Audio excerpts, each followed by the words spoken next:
अभी जिन मंत्रों का पाठ कर रहे थे उनमें एक महत्वपूर्ण भाव है और आज संसार को उस भाव की सबसे बड़ी आवश्यकता है। वैसे जनसंख्या की दृष्टि से सारा विश्व 7 अरब से अधिक है। अलग अलग राष्ट्र हैं, देश हैं, सबकी अपनी अपनी व्यवस्थाएं हैं, अपनी अपनी भौगोलिक सीमाएं हैं, किंतु उन सीमाओं के होते हुए, अलग अलग राष्ट्रों के होते हुए सबकी लाइन ऑफ कंट्रोल बनी हुई है। किंतु उसके बाद भी विश्व में शांति नहीं है, अशांति है, व्यग्रता है और प्रतिक्षण कहीं ना कहीं युद्ध होता हुआ दिखाई देता है। जो कल तक भाई भाई थे, बंटवारा हो गया। एक सामान्य सी प्रक्रिया है, भाई भाई अलग हो जाते हैं, संपत्तियां बंटती हैं, भवन बंटते हैं, दीवारें लग जाती हैं, सबकी लाइन हो जाती है कि यहाँ तक उसका है, यहाँ तक उसका है। ऐसे ही एक बड़ा राष्ट्र रूस बटा और उसमें से जो हिस्से निकले उनमें से एक हिस्से का नाम यूक्रेन है। संस्कृति की दृष्टि से, वैचारिक दृष्टि से रूस कम्युनिस्ट राष्ट्र था। कम्युनिज्म का बोलबाला था, साम्यवाद था और उस साम्यवादी विचारधारा के कारण वो जो 13-14 भाग में बटा वो देश एक था विचारधारा से। किंतु जब अलग अलग हो गया तो कोई बात नहीं, एक सामान्य सी बात लगती है लोगों की दृष्टि से। किंतु उसके बाद पिछले 4 वर्षों से सारा संसार देख रहा है कि उनका पारस्परिक व्यवहार रूस और यूक्रेन का क्या भाई के जैसा है। भाई छोड़ दीजिए, पड़ोसी जैसा भी व्यवहार नहीं है। 4 वर्षों में कितनी जनहानि हुई है। बड़े बड़े योद्धा, बड़े नीतिज्ञ और बहुत कुछ अच्छे मूल्यों वाले व्यक्ति भी रहे होंगे जो इस संसार से उस युद्ध के कारण चले गए।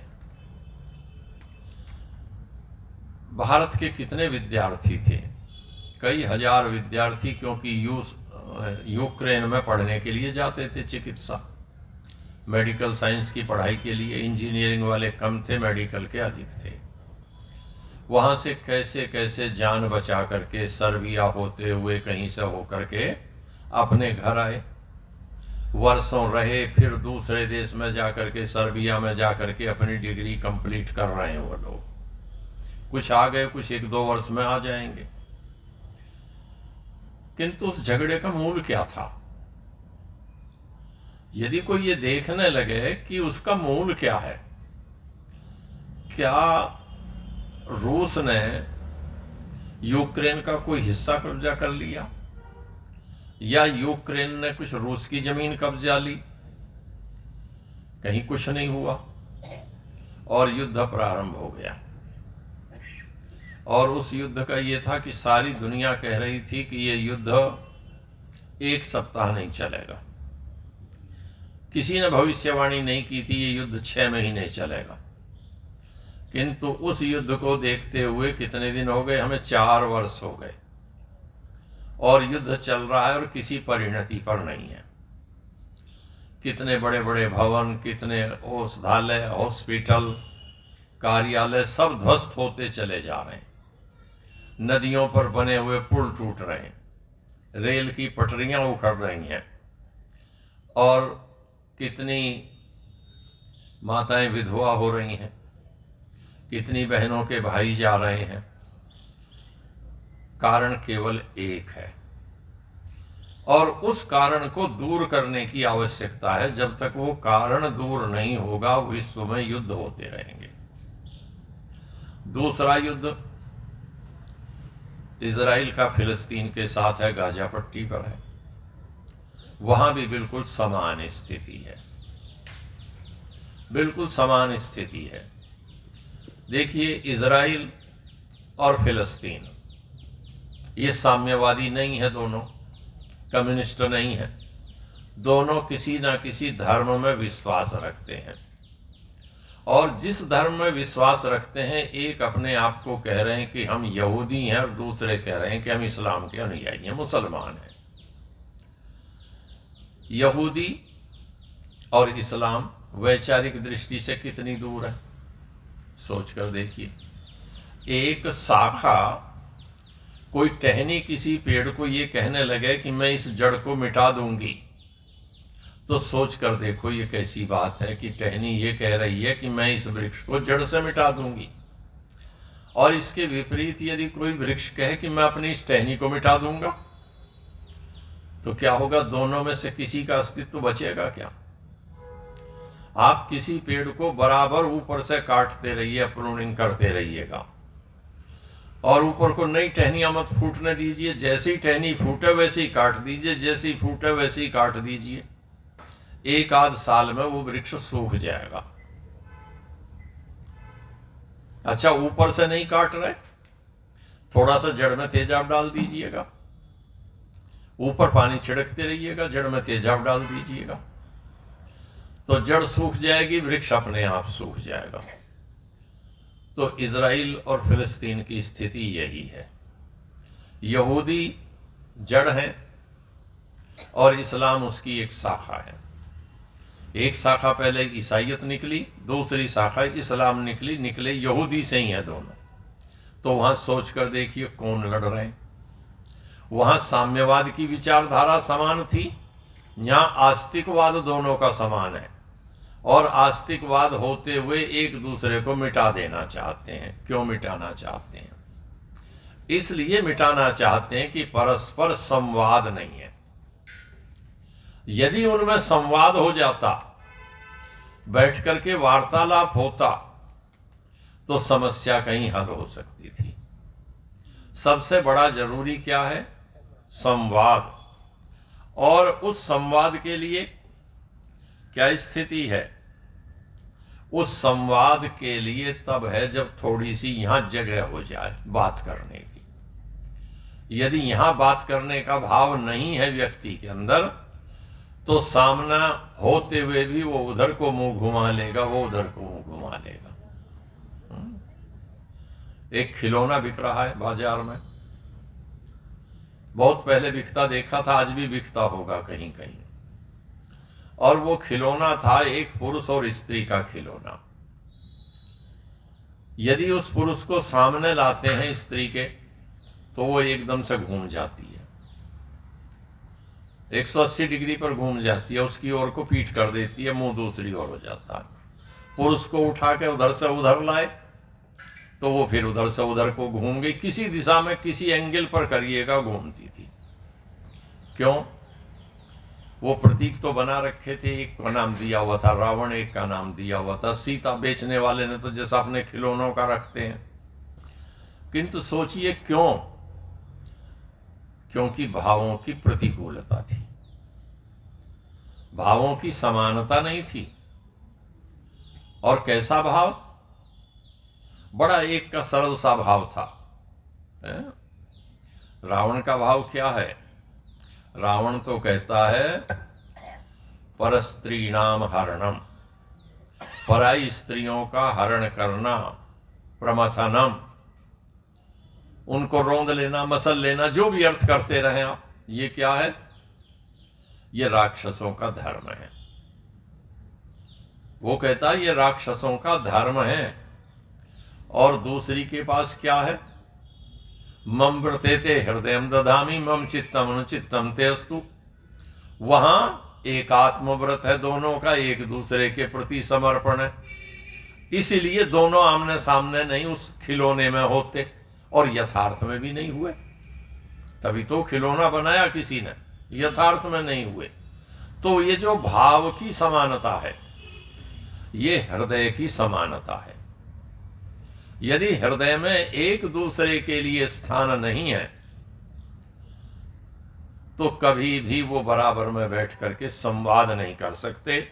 इसलिए वेद के इस सूक्त में कहा गया है कि देखो हम कैसे रहें।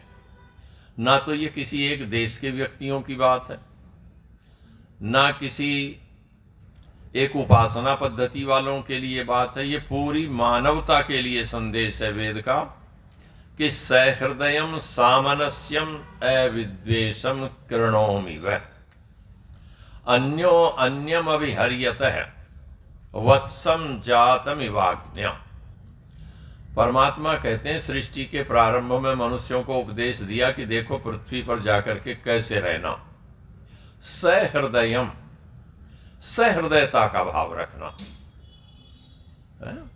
सहृदयता का भाव, जब आपके दिल मिले हुए होते हैं ना, कहते हैं, तो आप दूसरे को जरा सा पीड़ित देख करके स्वयं पीड़ित हो जाते हैं। वो मांगता नहीं सहायता, आप सहायता करने को तैयार हो जाते हैं। वहां जो भाव उठ रहे हो आप स्वयं अनुभव करने लगते हैं। ये सहृदयता है। तो कहा सहृदयम। वेद कहता है कि देखो मैंने तुमको क्या कहा कि सहृदय होना, समान हृदय वाले।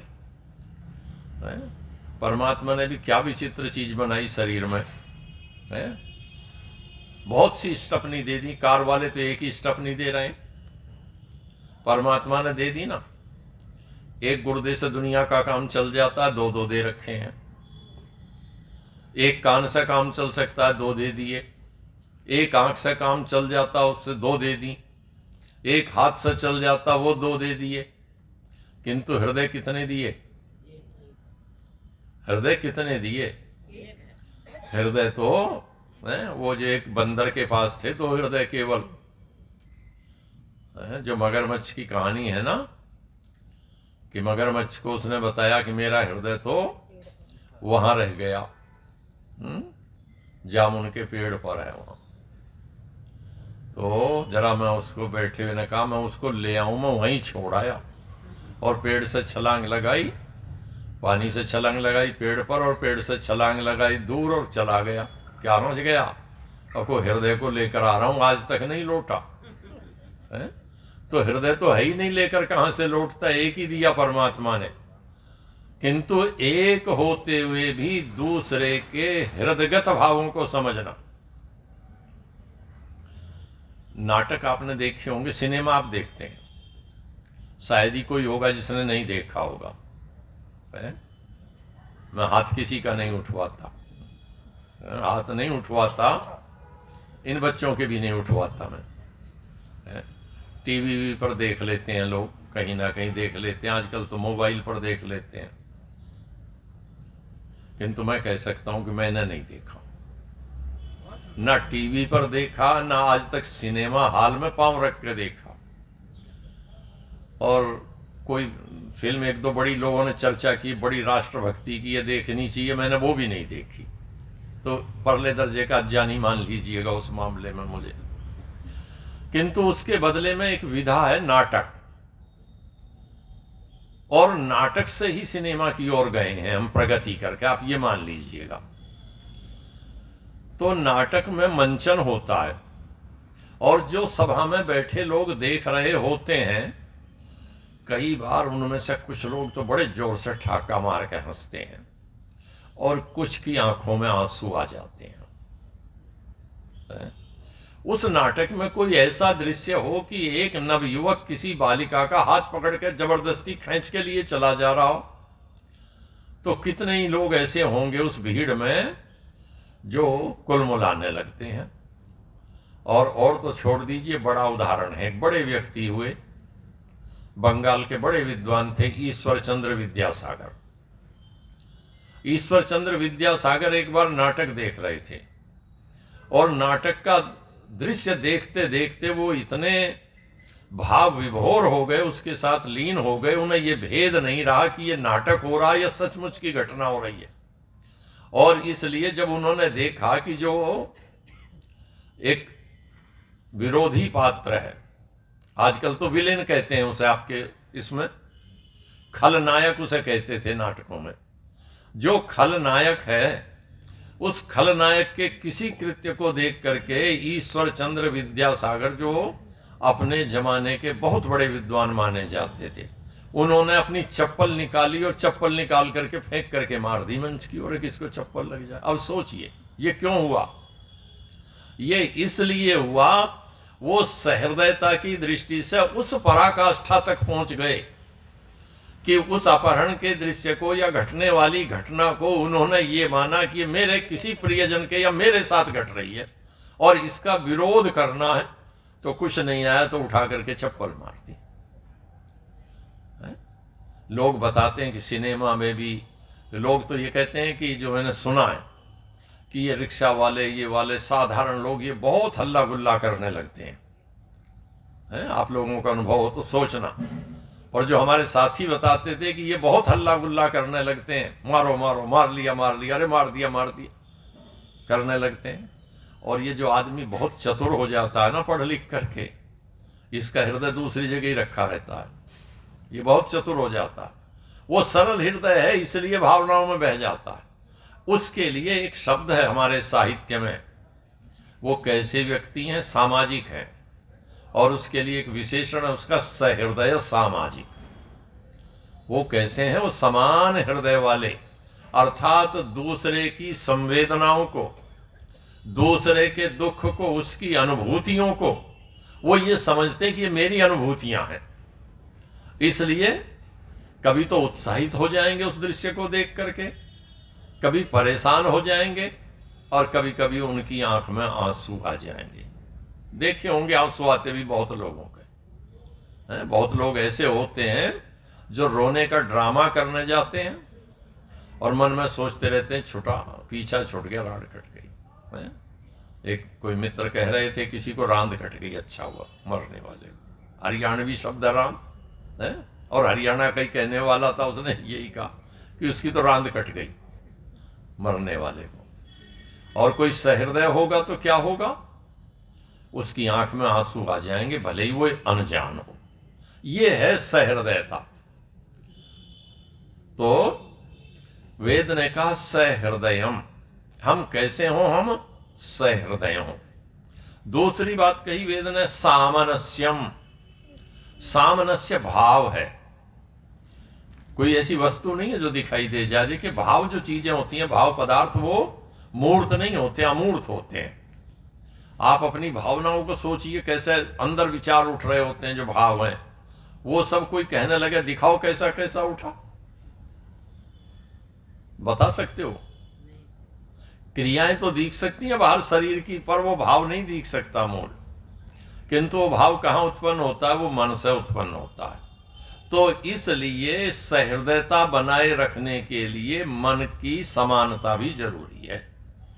यदि हमारे विचार दूसरे के साथ नहीं मिले तो हम सहृदय नहीं हो सकते। सहृदय होने के लिए मन की समानता, जो जैसा है ना, ये वेवलेंथ है, और उस पर सोचना।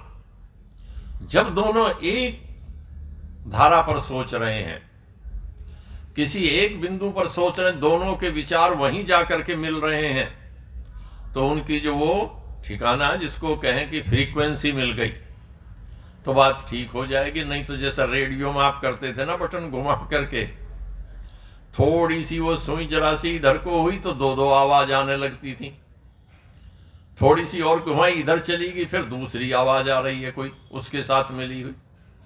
तो जब वो एक जगह मिल जाती है तो बिल्कुल ठीक एक ही आवाज आती है। तो ऐसे ही हमारे सोचने की दिशा जब बिल्कुल एक हो जाती है, वो सामनस्य है। और वो सामनस्य दुनिया में बड़ा मुश्किल है।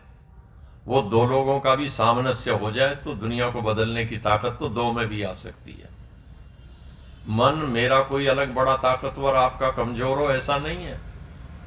सबका मन इतना ही बलवान है, बस कारण ये है ये बिखरा रहता है। ये बिखरा है, इसकी सारी वृत्तियां बिखरी पड़ी हैं। यदि ये केंद्रीभूत हो जाए तो इसकी ताकत ऐसे समझ लो कि वो एक शीशा देखा होगा ना, आतसी शीशा कहते थे उसे। और लोग क्या करते थे, उस शीशे को लिया, सूरज के सामने किया, किसी चीज पर फोकस कर लिया, सूरज की किरणें ऊपर पड़ रही हैं और वो जो बंधी उस पर जाकर किसी चीज पर लगी, वो किरणें एक जगह हो करके तो उसमें आग लग जाती है। उसमें आग लग जाती है। आपने देखे होंगे, हाथसी शीशा ले आइए, देख सकते हैं। हमने लोगों को बीड़ी सिलगाते देखा गांव में कि उस धूप में गर्मी के दिनों में उससे बीड़ी सिलगा रहा है, कोई उपले में आंच जला के दिखा रहा है उससे। क्यों हुआ? वो वृत्तियां केंद्रित हो गई। ऐसे ही हमारे मन की वृत्तियां जब केंद्रित हो जाएं और किसी के साथ वो केंद्र मिल जाएं दोनों के, वो है सामनस्य। फिर विचारों का भेद नहीं रह सकता। फिर तो एक ने कहा और वो दूसरा ये मानता ये मेरे मन की बात कह दी इसने। आप भी तो कई बार कह देते हैं ना, मेरे मन की कह दी। वो है सामनस्य। तो वेद ने कहा कि हम सहृदय हों, हम सामनस्य से युक्त हों, और परमात्मा कहता मैं अविद्वेषम कृणोमि, तुम्हें विद्वेष से रहित करता हूं। द्वेष नहीं, घृणा नहीं, नफरत नहीं। अब जब घृणा नहीं होगी, नफरत नहीं होगी, सोचने की दिशा एक बराबर होगी और सहृदयता होगी, तो कैसा प्यार हो जाएगा? ऐसा हो जाएगा, उदाहरण दिया, जातम वत्समिवाज्ञा। गाय जब किसी बच्चे को जन्म देती है तो उस बच्चे से कितना प्यार करती है। किसी को हाथ लगाने देती है क्या? ले जाने नहीं देगी, दूर उसके पीछे पीछे चल देगी, साथ चलेगी। बस उस बच्चे को पकड़ के चलते रहो, वो पीछे ही पीछे चलेगी। तो जब संसार में ये विचार हो जाए, सहृदयता हो, सामनस्य हो, विद्वेष का अभाव हो, तो सोच कर देखो क्या दुनिया में कोई युद्ध ठहर सकता है? कोई युद्ध नहीं हो सकता, कोई लड़ाई झगड़ा नहीं हो सकता संसार के अंदर। केवल एक ही चीज होगी, सर्वत्र आनंद ही आनंद। और परमात्मा चाहता है कि सारी दुनिया आनंद में रहे, किंतु हम उसकी बात नहीं मानते, वेद की बात नहीं मानते। तो केवल यूक्रेन में नहीं लड़ते, फिलिस्तीन और गाजा पट्टी में नहीं लड़ रहे होते, हम यहाँ भी तो दूसरे तीसरे दिन सुन लेते हैं सड़क पर लड़ रहे होते हैं। एक अपने किसी इष्ट को उठाए चला जा रहा है, दूसरा उसको रोक रहा है, दूसरा अपने इष्ट को लेकर चला तो तीसरे ने उस पर आकर के पत्थर मार दिए। ये विद्वेष का भाव है। तो यदि हम इस विद्वेष को छोड़ दें, सहृदयता को अपना लें, सामनस्य को अपना लें, तो संसार में सुख का साम्राज्य हो सकता है। आगे और भी भाव है इन मंत्रों में, इसी तरह के भाव हम थोड़ा पाठ कर लेते हैं आगे। ओम